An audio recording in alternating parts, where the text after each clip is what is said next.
Today, tayo magluluto ng bok choy. Yung iba, ang tawag ata dito, miswa. Pero sa amin kasi bok choy. Kailangan natin ng bawang. Yan, bawang. Hindi ko feel yung bawang kasi I hate bawang. Ito, sibuyas, luya, kimchi. Yan. Ginayat-gayat na natin. Then, ito. Nor pork cubes. Oh, nor. Pekenemen. Ito kasi yung ano. Pag naglalagay ako ng nor, hindi na ako naglalagay ng any seasoning. Tapos, syempre, pork. Cut na. And then, dugo. Dugo ng baboy. According to taste. Kung gusto nyo, pwede naman kasing wala siya. Pwedeng wala. Sang-ayon sa inyong paniniwala at panlasa. At syempre, miswa. Yan. Syempre, hindi sila maluluto kung walang kawali. Ayan. Syempre, gisa-gisa natin yan. Ayan. Okay na. Ayan. Ingredients. Luluto na natin. Papainit pa lang muna tayo ng kawali para makapag-isa.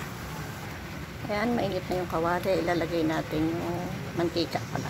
Ilalagay natin itong luya. Diba? Nilagay ko sa isang lagayan para madali ko siyang maisali. Medyo papupulahin natin yung luya para ma-absorb yung amoy ba. Tama ba? Basta, gisa-gisa lang yan. Gisa-gisa, gayon. Diba? Tapos, pagka medyo mapula na siya,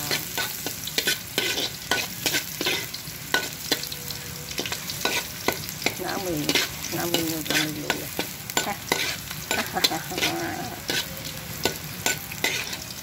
Set-aside muna natin ang konti. Lagay natin si bawang. Ang bawang na ayaw. Hindi kami bati ng bawang. Lalo na pag kumakain ako ng mani or any ano. Ayaw kong makakahuya ng bawang. Hindi ko alam kung bakit. Baka lahi akong aswang. Opo. Basta ayoko ng bawang. Hindi ko siya type. Okay pa sa akin yung sibuyas. Tapos lagay natin itong sibuyas. Ayan.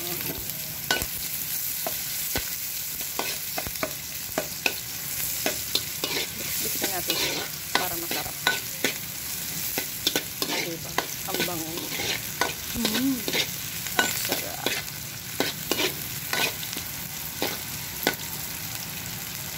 Tapos, lagyan natin yung pork. Malinis na po ito. Kakangil na. Lagyan natin si pork.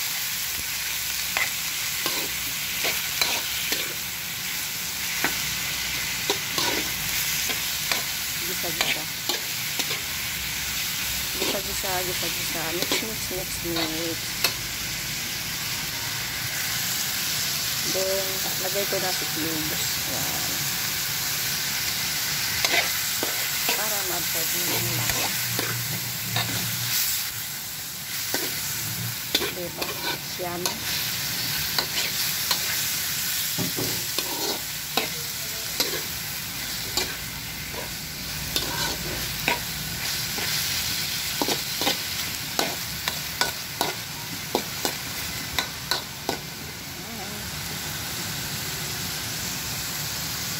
Hindi masyadong kita.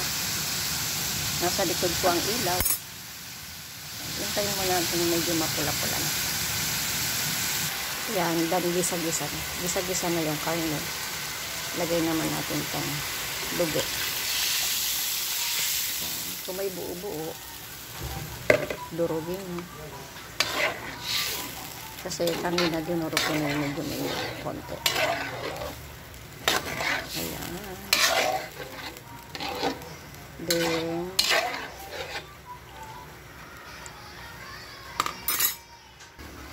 Ayan, lalagyan ko na rin siya ng konting tubig. Diba may dugo pa din? Kasi yung pinaglagyan ko ng dugo yung nilagyan ng tubig.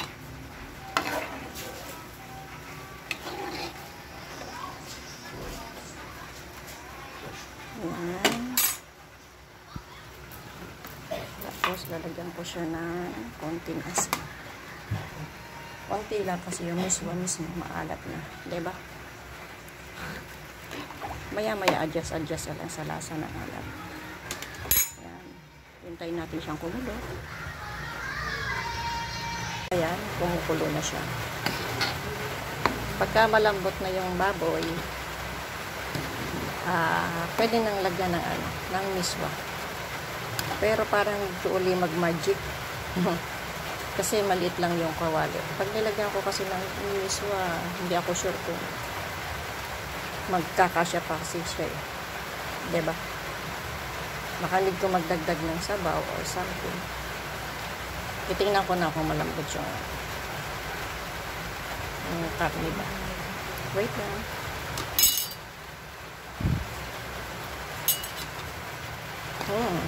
Matigas pa. Pakulo pa. Ayan. Kulong-kulo na siya. Diba magic na? Kaserola na. Para masaya. Para maganda. Para masaya. Diba? Ayan. Malambot na po yung pork. So, lagyan na natin itong iso. Unti-unti. Kasi baka sumobra lapot. Eh, magdagdag pa ako ng tubig. Baka naman hindi na namin naubos pagka masyado na madami. Tama ba? Ayan. So, intayin lang natin siyang mag-boil na mag-boil.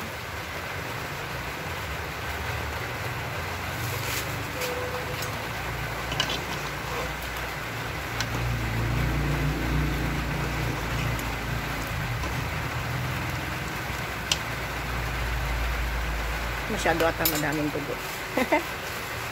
Pero okay lang.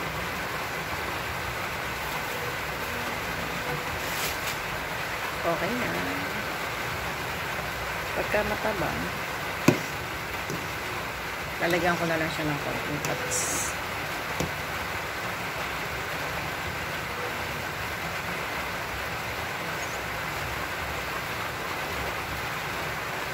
Medyo matabang. Lagyan natin siya ng konting patis. Lawrence patis, Bekenemen. Ayan. Ayan. Hintayin lang natin siyang magkulo ng magkulo. Then, lalagyan ko na ng pinchay. Lapit na. Lapit na rin ako makaligo. Ayan. Nakakulo na siya ng gusto-gusto, todo-todo. Lagyan ko na ng pinchay. Nilagay ko na si pinchay para mabango. Ayan.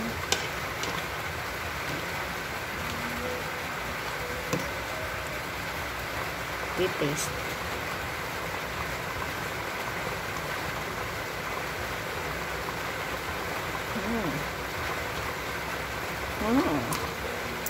Yummy.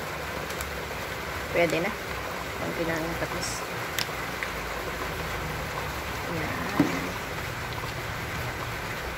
So, that's it. Yan po. Yan na yung finished product. So, bad choy. Pwede po siya talaga walang tubo. According sa inyong paniniwala.